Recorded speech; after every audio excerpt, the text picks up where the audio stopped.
So there are some disadvantages to crowns, but otherwise they're quite important things.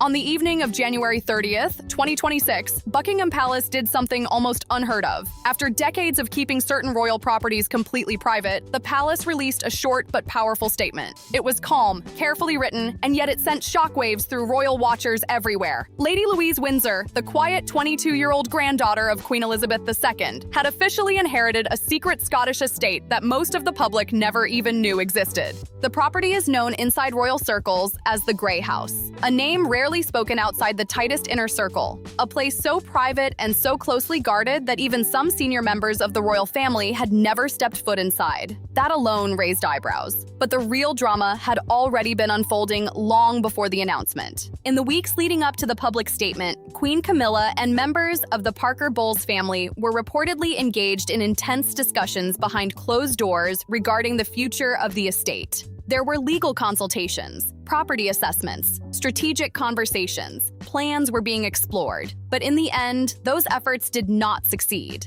The inheritance had already been decided. What makes the situation even more intriguing is the larger picture it paints. This is not just about land, it is about legacy. It is about influence. It is about who is entrusted with preserving private chapters of royal history. And unexpectedly, that responsibility now rests with Lady Louise. So, what exactly is the Grey House? For more than 70 years, this estate existed almost entirely out of public view. No official press tours, no widely circulated photographs, no public registry clearly linking it to the crown. Within palace administration, it was reportedly referred to by a discreet internal code name, Site F. Many extended family members were said to be unaware of its full significance.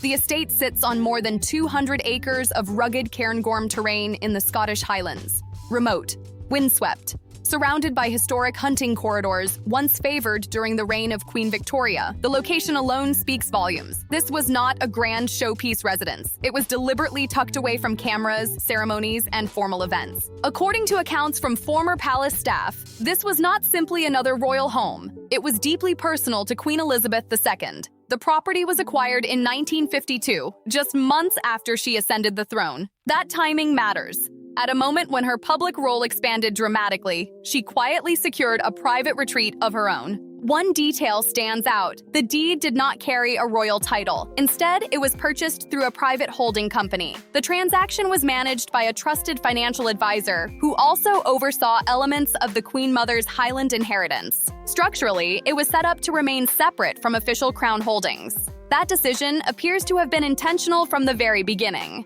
The message was clear. This was meant to remain discreet. Former staff members have described periods when the Queen would retreat to the Grey House for several days at a time. No large entourage, no official engagements, minimal public awareness. In a life defined by tradition, ceremony, and constant visibility, this estate represented something entirely different: privacy.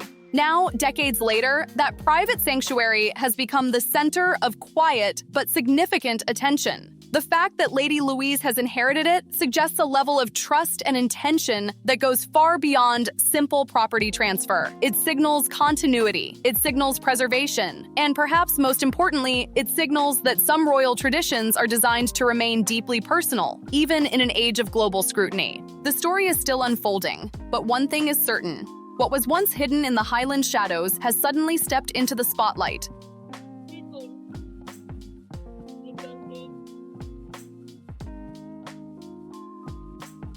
And the future of the Grey House now rests in the hands of a young royal few expected to be at the center of such a pivotal legacy. Even during her time at the Grey House, Queen Elizabeth II never fully stepped away from duty. She would still review her red boxes and handle urgent state matters, but everything else stopped. No briefings, no cameras, no public obligations, no performances.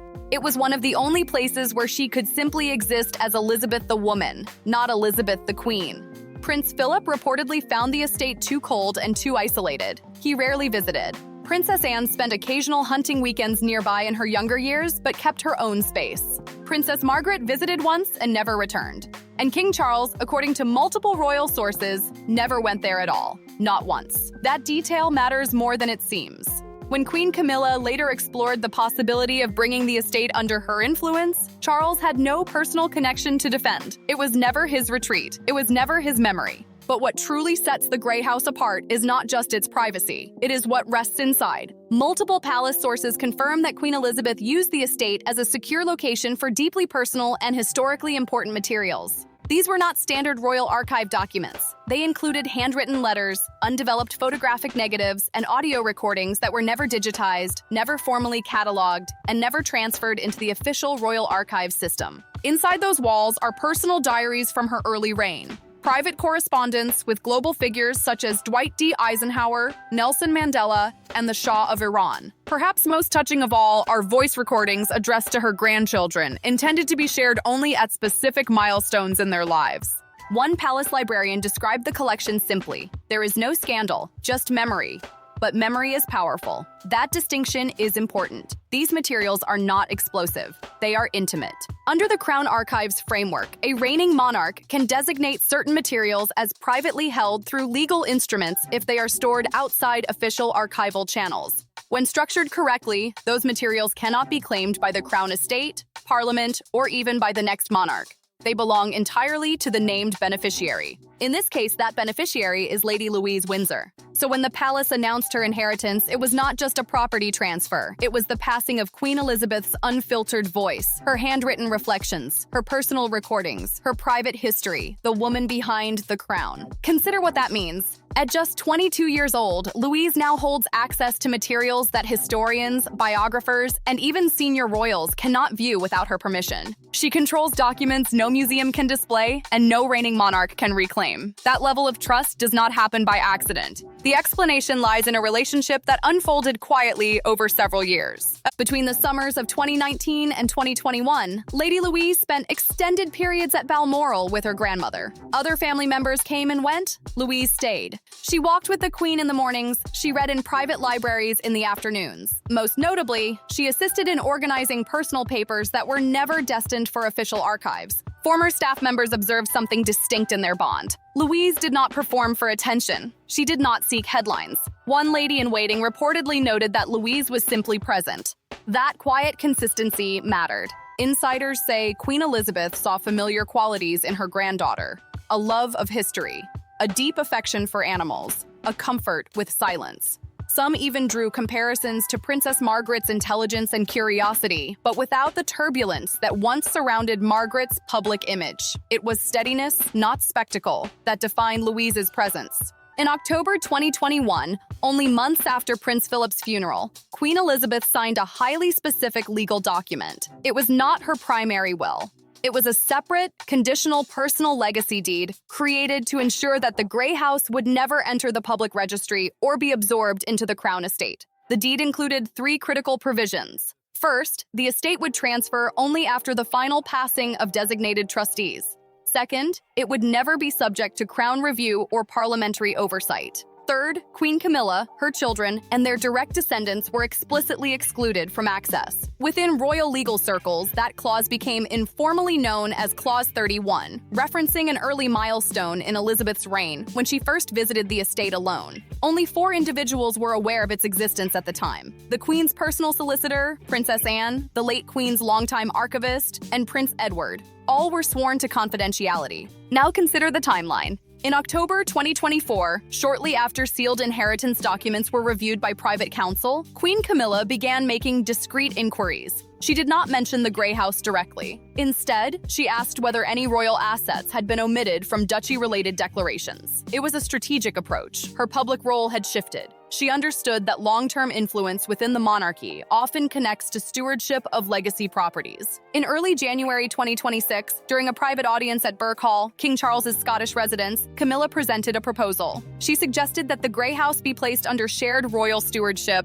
managed jointly through Crown oversight, and selected charitable foundations. The proposal was polished: restoration of historic Highland architecture, literary retreats for British authors, conservation initiatives aligned with rewilding projects, limited invitation heritage programming. On the surface, it sounded culturally enriching, but insiders say the implications ran deeper. Control of the Grey House would mean proximity to Balmoral, one of the monarchy's most symbolic Scottish estates. It would mean influence over historically sensitive materials stored on site. And it would connect the Parker Bowl's name to one of Queen Elizabeth's most personal sanctuaries. According to one official, it was not just about property, it was about positioning. Surveyors had reportedly evaluated the land weeks earlier under environmental review categories. Architectural consultants drafted restoration budgets. Heritage tourism advisors explored programming frameworks. This was not an offhand suggestion, it was structured. King Charles did not publicly reject the idea. Instead, he deferred meetings, requested legal reviews,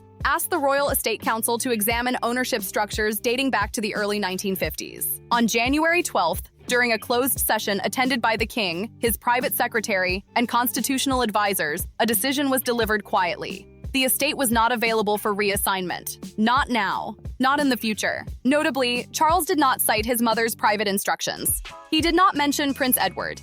He did not name Lady Louise. He framed the refusal as a matter of pre-existing private settlement beyond Crown authority. The tone, according to one advisor, was calm but final. 3 days later, Buckingham Palace publicly confirmed that the Grey House had been left outright to Lady Louise Windsor. Sole ownership. Not to a shared trust, not to administrative oversight, to Louise alone. The sealed will, dated October 2021, designated her as unrestricted owner. That includes land titles, buildings, archival holdings, and existing staff contracts. It also grants her the perpetual right to refuse public access. One circulating clause reads, "This house is to remain a refuge, not a monument." And with that, one of Queen Elizabeth's most private spaces passed into the hands of the one granddaughter she quietly prepared to protect it.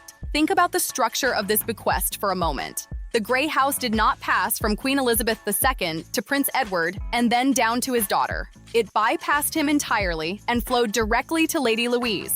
On paper, it looked like a personal gift. To some, it even felt like unmistakable favoritism. But to those who understood Elizabeth's instincts, the move felt entirely consistent. She had always protected what she valued most with precision. She was never afraid to make uncomfortable decisions if it meant preserving something sacred. Inside certain family circles, the reaction was immediate. Plans that had quietly taken shape behind the scenes. Heritage collaborations, restoration concepts, discussions about cultural programming in the Highlands collapsed overnight. Advisors who had explored zoning regulations near the estate found their research suddenly irrelevant. Lawyers were consulted, only to confirm what the legal structure had already ensured. The will was ironclad. The line had been drawn clearly, and it could not be crossed. For Queen Camilla, the moment was reportedly sobering. Years of public service, years spent adjusting to the complexities of royal life, yet this deeply personal sanctuary remained beyond reach. According to insiders,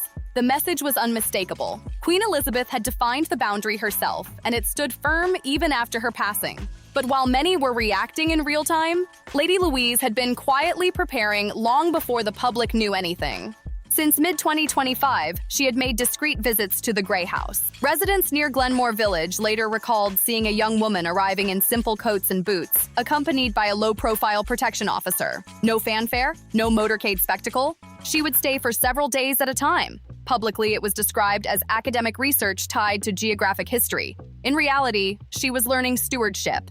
2 former royal archivists and a constitutional advisor reportedly guided her through the estate's internal systems. She learned how to catalog handwritten correspondence, how to preserve fragile photographic negatives, how to manage estate payroll structures independent of Crown oversight, how to understand the legal framework that protected the property from institutional absorption. A retired archivist later remarked that Louise approached the task not as an heir enjoying a privilege, but as a custodian accepting responsibility. That distinction mattered. When the inheritance formally activated, there was no ceremony, no grand announcement, no elaborate public reveal. A single update appeared on a government land registry confirming transfer of ownership.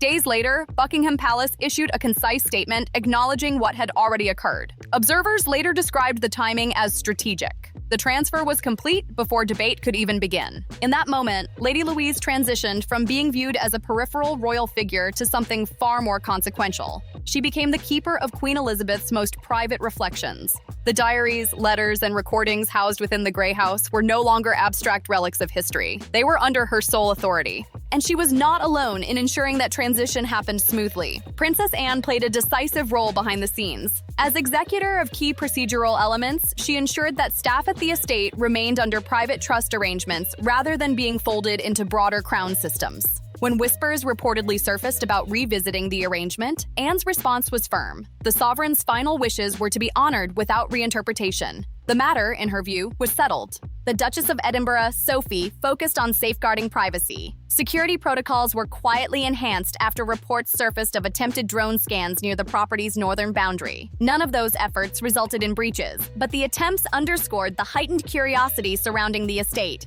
Digital monitoring systems were upgraded. Access roads were discreetly reinforced. The message was clear: this refuge would remain protected. Prince Edward's stance also proved pivotal. When approached privately about whether procedural delays might ease tensions within the family, he declined. The process moved forward as originally structured. The deed transferred, the ownership finalized. Then came a public moment that shifted perception entirely. On a quiet January afternoon, Lady Louise visited a centuries-old Highland chapel near the estate. There was no formal procession, no elaborate security display. Observers noted a new brooch pinned to her coat, silver thistle interwoven with Tudor rose, centered by a modest diamond heart. Royal historians quickly identified its Edwardian design. Engraved discreetly on the underside were the words, "For service, not spectacle." The symbolism did not go unnoticed. After lighting a candle, Louise addressed attendees during what had been scheduled as a modest local charity update. Instead, she delivered remarks that resonated far beyond the chapel walls. She spoke about inheritance not as possession, but as stewardship, about loyalty practiced in private, about protecting memory without turning it into performance. She emphasized that legacy is not claimed through visibility, but preserved through integrity. The clips circulated widely. Within hours, commentators began analyzing her tone, measured, composed, unhurried. There was no hint of triumph, no suggestion of rivalry, only acknowledgement of duty. Princess Anne issued a brief, supportive statement later that evening, clarifying that Louise spoke not as a future monarch, but as a guardian of heritage. The institution's response was calm, yet unmistakably aligned. Public reaction intensified. Editorial columns praised the clarity of her message. Social media discussions framed her remarks as a reminder that royal service does not always require spectacle. Polling in early February indicated significant public support for granting her expanded responsibilities if she chose to accept them. On February 7th, Buckingham Palace confirmed that King Charles III had extended a formal offer: elevation to Her Royal Highness Princess Louise, accompanied by defined duties in youth education, cultural heritage preservation, and intergenerational leadership initiatives. The offer came with conditions: partial residence in London, formal security evaluations, adjustments to private professional interests, including her equestrian coaching. Within the household, opinions varied. Some viewed it as a natural progression. Others questioned whether such elevation might compromise the independence that had defined her appeal. Louise's response surprised many. Standing outside the Grey House during a live-streamed announcement of her new initiative, the Grey House initiative focused on ethical leadership, archival preservation, and quiet service. She addressed the title question directly. She expressed gratitude for her family's trust, but stated clearly that duty does not require a title. For now, she would remain Lady Louise. The moment was understated yet powerful.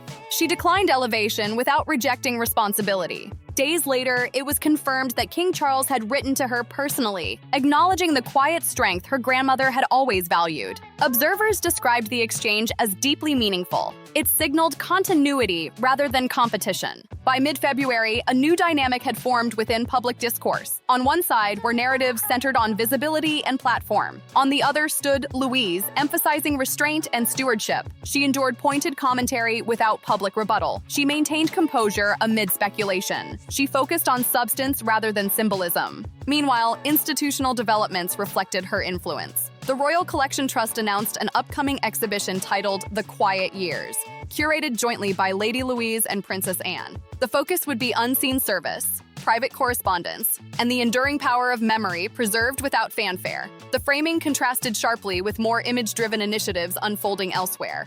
When asked privately whether she felt overwhelmed by the attention, one aide reportedly described Louise as steady. She viewed the attention not as validation, but as obligation. Security around the estate continued to be refined. Archival cataloging progressed carefully. Legal frameworks protecting the property from external claims remained untouched. The structure Queen Elizabeth had put in place functioned exactly as intended. And slowly, public perception crystallized around a simple truth: Lady Louise had inherited far more than land. She inherited access to Queen Elizabeth's unfiltered reflections, letters to global leaders, personal diaries from pivotal years, recordings intended for future generations. She inherited the responsibility to decide what remains private and what may one day be shared. She inherited moral weight, without a crown, without a formal HRH styling, without seeking greater prominence. That restraint became her defining feature. By late February, headlines described her as a stabilizing presence.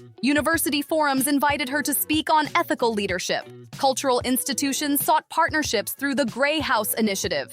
Yet she remained careful to limit public exposure, emphasizing that the estate was to remain a refuge, not a monument. The monarchy itself appeared to absorb the lesson. Institutional messaging shifted subtly toward themes of continuity, dignity, and service beyond spectacle. King Charles's schedule began incorporating more heritage-focused engagements aligned with preservation rather than presentation. Whether intentional or organic, the tone felt recalibrated. Inside royal circles, one phrase quietly gained traction: moral authority does not require ceremony. That may ultimately define this chapter. Lady Louise did not campaign for influence. She did not position herself as an alternative center of gravity. She accepted a responsibility entrusted to her and carried it with composure. She neither sought to overshadow nor to retreat. She simply acted. And in doing so, she reminded many observers what the late Queen herself had long embodied: strength expressed through steadiness. The Grey House remains private. Its archives remain protected. Its future remains under the quiet guidance of a young woman who declined elevation, yet embraced stewardship.